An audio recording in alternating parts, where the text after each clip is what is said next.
Property को आधार से link करने वाली मेरी PIL पे आज सुनवाई हुई है और हर बार की तरीके आज फिर से दिल्ली सरकार ने टाइम मांग लिया।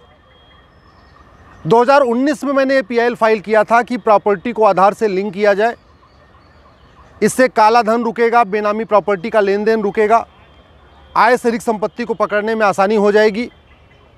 जो सफ़ेद पोश नेता और नौकरशाह अपने ड्राइवर के नाम पे, अपने नाई के नाम पे, अपने घर में काम करने वाले के नाम पे, अपने धोबी के नाम पे बड़े बड़े बंगले खरीदते हैं, फार्म हाउस खरीदते हैं, फ्लैट खरीदते हैं, प्लॉट खरीदते हैं, उसको पकड़ना बहुत आसान हो जाएगा। लेकिन दुख इस बात का है कि दिल्ली के मुख्यमंत्री जो अपने आप को कट्टर ईमानदार कहते हैं, 5 साल हो चुके, 2019 से 4 साल लगभग हो चुके अब, लेकिन आज तक उनके वकील हर बार डेट पे खड़े होते हैं और कोई न कोई बहाना लेके टाइम मांग लेते हैं। आज तो दिल्ली सरकार के वकील ने कहा कि प्रॉपर्टी को आधार से लिंक करने का कोई फ़ायदा ही नहीं होगा। अब तो यहाँ तक आ गए, कह रहे प्रॉपर्टी को आधार से लिंक करने का कोई फ़ायदा ही नहीं होगा। मैंने कोर्ट से यही कहा कि अच्छा नुकसान क्या होगा अगर लिंक हो जाएगा तो। प्रॉपर्टी को आधार से लिंक करने पे ये जो बड़े बड़े माफिया हैं, जो अपराधी हैं, जो सफ़ेद पोश लुटेरे नेता हैं, जो ये घूसखोर नौकरशाह हैं, जो घूसखोर बाबू हैं, जो करोड़ों अरबों की प्रॉपर्टी अपने रिश्तेदारों के नाम, अपने नातेदारों के नाम, अपने नौकर के नाम, अपने घर में काम करने वाले बाकी घरेलू सहायकों के नाम पे खरीदते हैं, उसको पकड़ना आसान हो जाएगा। आज ही अभी एक अखबार में निकला हुआ है कि अतीक अहमद के पास 16 अरब की प्रॉपर्टी है।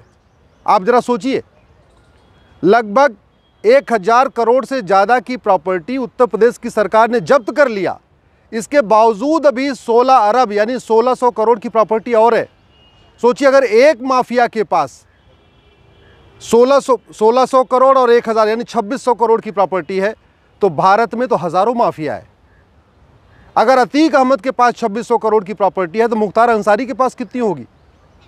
बाकी और भी देश भर में माफिया बैठे, उनके पास कितनी प्रॉपर्टी होगी?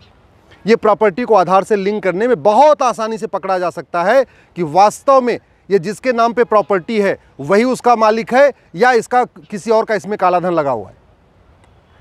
बड़े आराम से ये जो भ्रष्ट नेता हैं, भ्रष्ट नौकरशाह हैं, जो दलाल हैं, जो कमीशन खोरी करते हैं, जो भ्रष्ट ठेकेदार हैं, जो माफिया हैं, खनन माफिया हैं, नकल माफिया हैं, ड्रग माफिया हैं, इनकी जो करोड़ों की प्रॉपर्टी है, सरकार को बैठे बैठे ऑटोमेटिक बिना CBI के छापे के, बिना ED के छापे के सारी प्रॉपर्टी पकड़ में आ जाएगी। लेकिन दिल्ली की सरकार विरोध कर रही है। मैं केजरीवाल जी से पूछना चाहता हूँ, आप तो भ्रष्टाचार के खिलाफ आए थे ना, आप तो बार बार कहते हो मैं ईमानदार हूँ, आप बार बार कहते हो मैं तो कट्टर ईमानदार हूँ, फिर आपकी सरकार कोर्ट में बार बार टाइम क्यों मांग रही है? 2019 से ये PIL चल रही है। आप दिल्ली में किन नेताओं को बचाने के लिए प्रॉपर्टी से आधार को लिंक नहीं कर रहे हो?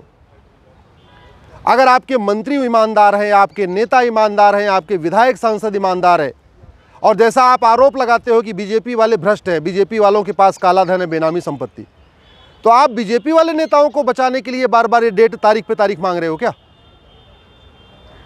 अगर आपको लगता है BJP के लोग भ्रष्ट हैं, BJP के सांसद भ्रष्ट हैं, तो आप प्रॉपर्टी को आधार से लिंक कर दो, सबको पता चल जाएगा किसके पास कितनी बेनामी प्रॉपर्टी है।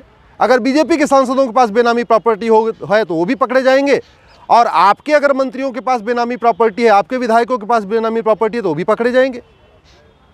एक तरफ तो आप कहते हो कि हमारे सारे विधायक ईमानदार हैं, आपके सारे मंत्री ईमानदार हैं, और पिछले 4 साल से 2019 से ये 2023 आ गया, हर डेट पे हर 2-3 महीने में डेट पड़ती है और आप एक अपना वकील खड़ा करके आप टाइम मांगते हो।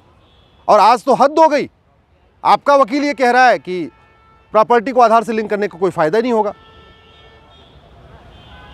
जब तक प्रॉपर्टी आधार से लिंक नहीं होगी ना, तब तक ये बेनामी लेन देन पकड़ना मुश्किल है।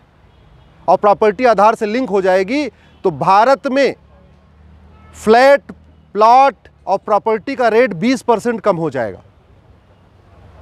लेकिन दिल्ली की सरकार, ये केजरीवाल की सरकार इस मेरी PIL का विरोध कर रही है। इसका मतलब बहुत सीधी सी बात है, दाल में कुछ काला ज़रूर है। इसका मतलब केजरीवाल जी को पता है कि इनके विधायकों के पास काला धन है, बेनामी प्रॉपर्टी है, आय से अधिक संपत्ति है।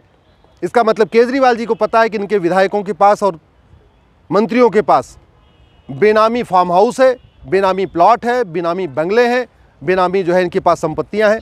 नहीं तो इतनी बार 4 साल से लगातार 2019 से शुरू हुई मेरी PIL और 2023 आ चुका है।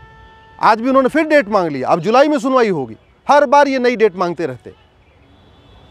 हमें दुख इस बात का भी है कि कानून मंत्रालय ने भी जवाब नहीं दिया, गृह मंत्रालय ने भी नहीं जवाब दिया, वित्त मंत्रालय ने भी जवाब नहीं दिया, अर्बन डेवलपमेंट मिनिस्ट्री ने भी जवाब नहीं दिया, न तो ग्रामीण विकास मंत्रालय ने जवाब नहीं दिया।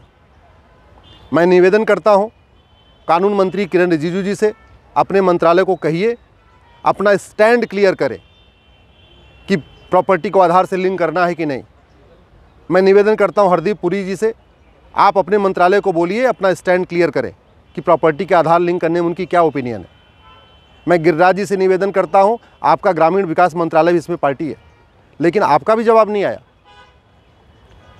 न वित्त मंत्रालय का जवाब आया, न कानून मंत्रालय का जवाब आया, न गृह मंत्रालय का जवाब आया, न शहरी विकास मंत्रालय का जवाब आया, न ग्रामीण विकास मंत्रालय का जवाब आया। आखिर जब प्रधानमंत्री जी 2017 में कह चुके हैं कि हम प्रॉपर्टी को आधार से लिंक करने के लिए कानून बनाएंगे, 2017 से जब 2019 तक कानून नहीं बना, तब जाके मैंने PIL फाइल किया 2019 में, और अब तो 2023 आ चुका है। अब अगर कानून नहीं बनेगा, अब प्रॉपर्टी को आधार से लिंक नहीं किया जाएगा, तो कब किया जाएगा? किसको बचा रहे हैं? प्रॉपर्टी आधार से लिंक होगी, माफियाओं की कमर टूट जाएगी, ड्रग माफियाओं की कमर टूट जाएगी। ये जो अपहरण करते हैं, किडनैपिंग करते हैं, मर्डर करते हैं, सम प्रॉपर्टीज़ पे कब्जा करते हैं, उनकी भी कमर टूट जाएगी। इसलिए मेरा आप सबसे निवेदन है, इस वीडियो को अधिक से अधिक शेयर करिए, इस वीडियो को अपने अपने सांसदों को भी टैग करके ट्वीट करिए, और इस वीडियो को संबंधित मंत्रियों को भी टैग करके ट्वीट करिए। जय हिंद।